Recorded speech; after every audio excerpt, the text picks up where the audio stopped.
everyone, and welcome to the Some Stutter Love podcast. My name is Alyssa, and in the lead up to the At Home with Stuttering conference this August, we're going to be meeting with some of the speakers and presenters to get a little bit of a preview of what they're going to be talking about. Today, I'm joined by Greg O'Grady. Greg, thank you for joining me today. Can you introduce yourself and tell us a little bit about your involvement in the stuttering community? For sure, Elisa.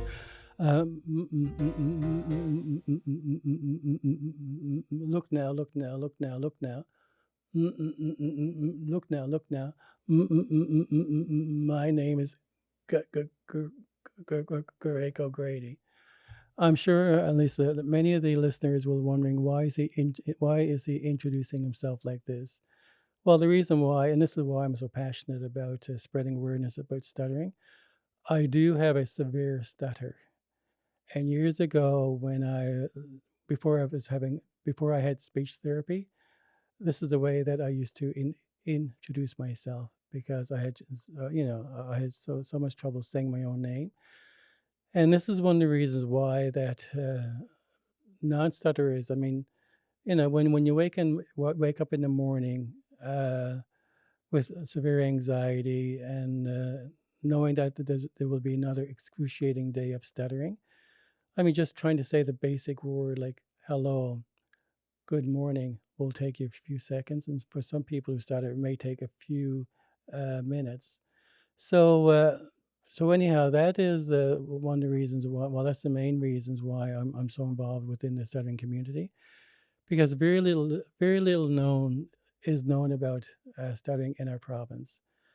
I feel that the Newfoundland stuttering community is a forgotten have-not, decades in the making, a have-not forgotten community. And so it's important that we raise awareness and use every opportunity to raise awareness here in Newfoundland. And I've had a lot of support over the years, a lot of lifelines. That's helped me a great deal to sort of help me manage my speech. And so I feel that taking speech therapy, it's a choice. Many people choose not to take speech therapy. But years ago, when I had my severe stutter, I spent decades trying to mask my stuttering out of the shame and embarrassment. And the feeling that I was different, I wasn't accepted, I was bullied and teased. And that's why I became what they call a covert stutterer. And this is where I was masked my stuttering. So, but just imagine, Elizabeth, if you, one of our biggest fear, besides having to introduce ourselves and having to answer the phone, just imagine if for you who do not stutter, that phone rings, you answer the phone. But a lot of people stutter, go through a lot of anxiety, because I remember years ago that my Aunt Grace, I was about in a young adolescence at the time, that whenever the phone rang, I would answer it. And that's a little how I became aware how severe my stuttering was, because I was hiding it even as a young child. That I would answer the phone, I would have a severe block, because stuttering involves prolongations, repetitions, and blocks. But that's the primary characteristics of stuttering. The secondary characteristic is the emotional component, which is even less paid attention to it. We use the analogy of the stuttering iceberg. And in Newfoundland, we love our icebergs. But the tip of the iceberg is the 10% of the stutter, which is the prolongations, the repetitions, and the blocks, and prolongations, the repetitions, Greg.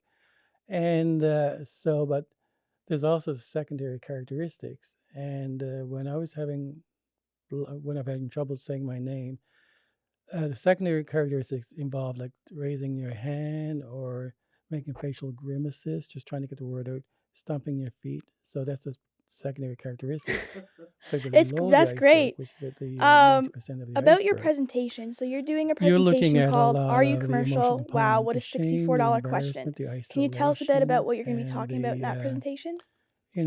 feeling very. You see, the actual theme of our conference is isolated, stuttering with can sort of stuttering.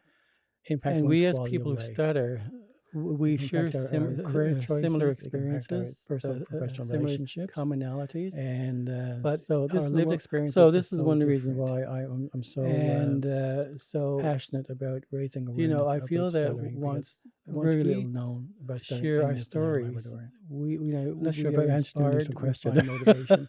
It helps us to listen to other people's story, because in some way that what we share about our lived experiences may help somebody else address their own challenges with stuttering. And but so we all share lived experiences, but we take different roads, and so different roads towards being at home with stuttering. And I love that our logo for the Canadian Stuttering Association and Newfoundland Stuttering Association theme this year, because it really hits home, because we're all people who stutter, the global community, we're all on our own journeys towards being at home with stuttering. My journey. This is my journey, but interesting enough that as I mentioned that years ago, when I was trying to when I was unable to say my name, and this is just a sample, just a glimpse of my stutter back then. That I went into the closet. And I'm masking my stuttering. I avoided situations. I avoided any opportunities to speak, and so this is just a sample. So I went into the closet, and I was almost like a shadow in the corner. So when it's interesting. I self-published a book called "Surviving Stuttering: a White Knuckle Roller Coaster Ride" in last November. Interesting that to write this, to sort of write my story, I had to do a lot of self-analysis, dissecting, revisiting my life. And I remember years ago when I was, I'm also gay as well, and I was closeted as well. So I had both a stutter, which I was masking, as well as my sexuality I was masking.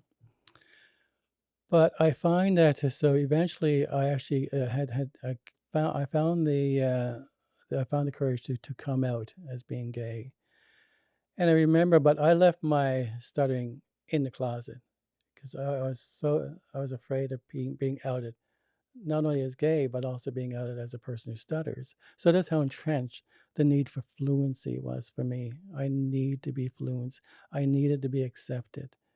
However, so when I was writing my book, I remember being at a gay bar shortly after it came out, and somebody asked me. I was standing in a disco back then. We're going back a few years ago.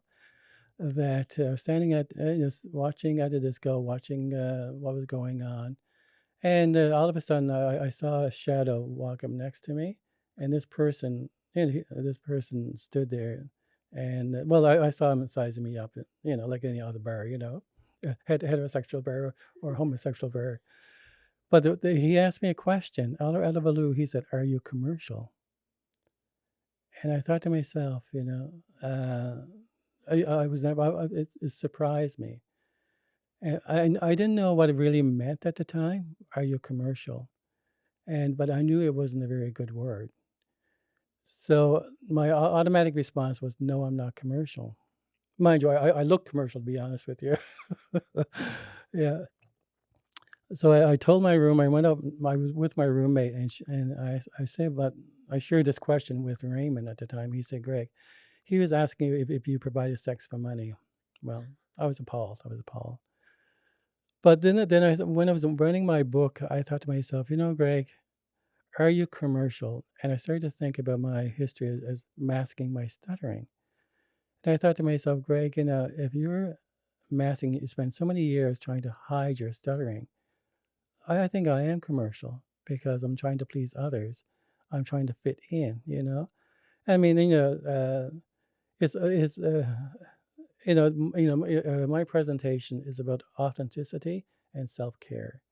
Now, authenticity and self-care are also fluid words, Like when I was masking my stutterings for so many years, that was my way of taking care of myself as well. That was my definition, what I knew about self-care. I was being authentic, but knowing that, this is what I knew at the time, so I felt I was authentic. However, there are other ways to actually be, not to. There's other avenues and supports available that one can really sort of embrace their stuttering, accept their stuttering, and this is the one of the key. But I think when somebody is hiding and masking their stuttering, you wonder. I mean, you're always surviving. You're always surviving. So how can you sort of fully participate in life when you're always masking your stuttering? Because you do. I mean, this is Gregor Gray's story here. I'm not painting everybody that stutters with a brush, but if somebody is hiding and masking, you really can't. You're living on the sidelines, and you really don't develop an authentic identity, authentic individuality. So this is what my presentation is about. That we as we learn. I strongly encourage everybody to really sort of research stuttering, get involved with support groups, do podcasts, and because I mean, I'm older now, a senior, but I'm learning about stuttering each and every day. Nice. Have I answered the You question? did. What helped you move away from hiding your stutter? Well, I had a choice. I mean, I was spiraling in a dark hole of mental health and stuttering and mental health, because I wasn't really living. I mean, I put a lot of emphasis on smoke and mirrors, which is like window dressings, because I was so afraid, and so afraid of coming out as a person who stutters. I mean, I came out as a person who are gay. I mean, one can hide their sexuality as well. You can hide your stuttering, but I felt that I didn't mind coming out as a gay, but coming out as a stutterer, that was horrendous for me. So, but it's a quality of life issue, and you're not living, you're just surviving, and that's the title of my book, "Surviving Stuttering." A roller coaster, uh, surviving stutter, a roller coaster ride. So. But I felt no, I had to do something, and so that's why I decided to take speech therapy. And I'm a strong supporter of speech therapy. And I was very fortunate to have gotten involved with the Speech and Stuttering Institute in Toronto. And so I took the Fluency Plus program. And it's amazing how my thoughts about fluencies have changed over years, because there's no cure for stuttering. No cure. There's no operation, no surgery, no pill. And so I find that speech therapy has helped me to, using my speech targets, has helped me to communicate easier, to stutter easier, which helps me to communicate easier as well. So but since I've taken speech therapy, plus I've been so involved in the stuttering community, I have met so many awesome individuals that who stutter, speech language pathologists. I do, as you know, my podcast, Some Stutter a Lot, which I love the name as well, communicating differently. And I do my weekly program blocks, breaking barriers, embracing differences at MUN. So the more that I've gotten involved, the more I'm feeling more confident, and the more that I'm self-disclosing. I mean, I would never talk about my stuttering. And when all said and done, Alicia, stuttering sucks. It sucks yesterday. It sucks today. It will suck tomorrow. I stuttered yesterday. I'll stutter today. I'll stutter tomorrow. And so stuttering sucks. However, you can't throw out the baby with the bathwater. And so, I mean, I'm self-disclosed as a person who stutters. I consider myself a professional stutterer who specializes in covert stuttering. And I invite anybody not to be a covert stutterer because it takes a toll mentally and psychologically. So I reached a point which surprises me that I proudly declare I stutter. Because you don't throw the baby with the bathwater. Because in one sense, I mean, all this masking I did helped me to survive. This is my way of surviving. But it also brought me here today, talking to you, sharing my story. We'll be sharing my story at the conference. And so you don't throw the baby with the bathwater. So all these experiences brought me here today, and I feel more alive, more alive. So, in the mission of I'm the co-chair of the Newfoundland Labrador Stuttering Association, and our mission is advocacy and support for preschool, school-aged children, adolescents, and adults who stutter. And so, because I know how it feels to feel nothing, But anyhow, so so important for us to be out. And I mean, I applaud people who are over stutterers, and so I mean, we know, as I was saying, we can't paint the whole global community with the same brush. We're here to support each other and to respect each other's. We're on our own individual journeys towards being at home with stuttering, and so this conference is such a wonderful opportunity for anybody, for the stuttering community here in Newfoundland, and for anybody interested in speech language pathology, researchers, general public, audiologists, to come and learn more about what it is like to stutter, and because it helps to build a capability, you increase your knowledge base, your insights in the stuttering. And also, we're so blessed to have a Canadian Stuttering Association who is 35 years old now. I mean, they host annual conferences throughout all of Canada, and so they've taken the time to they choose Newfoundland. So they've come home to Newfoundland, and this is a first. This is a first for the Newfoundland Labrador for the stuttering community. So this is an opportunity to promote whoever's interested that the conference is from August the 21st to the 23rd at the Delta Hotel in St. John's, and there's still time to register. You can register up to the final up to August 21st. It's a day of fun. It's a day we're having my brother and family. They're doing a screeching ceremony for wannabes, Newfoundlanders. So Dennis O'Grady is doing the induction, and my sister Stella, my sister-in-law Stella, his wife, Stella's arranged for mummers to come. So we were having music, and so it's gonna be fun. But it's a way to connect. This is an opportunity for for the stuttering community in Newfoundland specifically to come together because we're a voiceless community in Newfoundland. So this is an opportunity to come together, get to know each other, and So anyhow, there's time to register. So come and register. For more details, check out the Canadian Stuttering Association. Awesome. But I think we're talking too much. So you're also co-presenting a workshop with Paul DeDecker called Building Research Relationships with People Who Stutter. Can you tell us a bit about that workshop?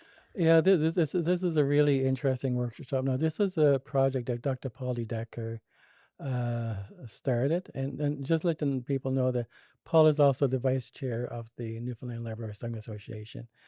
Dr. DeDecker has been a blessing to get involved with the stuttering community, as well as to get involved with the NLSA. So this is a project. We just finished phase one, and it's building communities, looking at barriers, trying to identify barriers to accessibility. And this is for education. This is for helping the employers to understand what stuttering is, and to develop partnerships. And one of the key questions that we just finished as you know, because you're involved in accessibility project, and I'm sure you can share more about it than I can. But it's an opportunity to educate the community, and it's similar to the our mission of advocacy and support. So we're trying to give the voice to the voiceless here in Newfoundland. And the question that came out of the last phase one is, what can we do to make people listen? And so we're finding out the what hinders the barriers to accessibility for people who stutter, and in terms of to access to employment, education, careers. So I mean, this is phase one, and most important, we're trying to bring partnerships together, because I mean, there's a lot of work being done in many ways, but I think it's stagnant. It's we're working in silos. We want to bring people together, and also to raise awareness about stuttering. So I mean, there's much more to that. So whoever wants to come and listen to Paul's our presentation, this is another opportunity. Yeah, we can't give everything away. No, we can't. We can't. No, no. They're going to have to join us at the conference. Okay, so that's all I have for you today. Thank you so much for coming and chatting with me. And I can't wait to see your presentations in August. Oh, thanks a lot, and I really appreciate your time, and I appreciate the listeners to listen to this podcast, I guess. But anyhow, so there's so much to learn about stuttering, and thank you all very much.